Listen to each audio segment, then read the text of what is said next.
భద్రాద్రి కొత్తగూడెం జిల్లాలోని కొత్తగూడెంలో 500 రూపాయల నకిలీ నోట్లు కలకలం రేపాయి.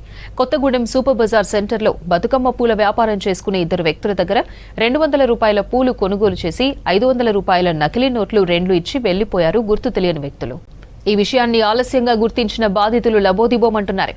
బాధితులు గార్ల బయ్యారం మండలం అడవి కంబాలపల్లికి చెందిన వీరభద్రం, సుజాతనగర్ మండలం రాఘవాపురం గ్రామానికి చెందిన సిద్దల వంశీ.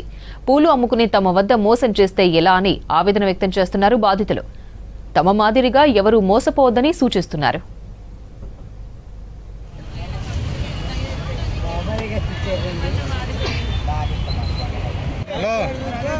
అడవి కంబాలపల్లి మేము 5-6 రోజుల నుంచి పువ్వు కోసుకున్నామండి.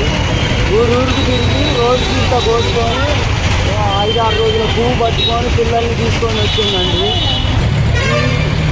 సాయంత్రం పూట 6 గంటల టైంలో ఈ రోడ్డు పట్టకు వచ్చిందండి. ఇది అడవుల్లో ఇచ్చిండు. ఇస్తే 100 రూపాయల పువ్వు తీసుకున్నాడు.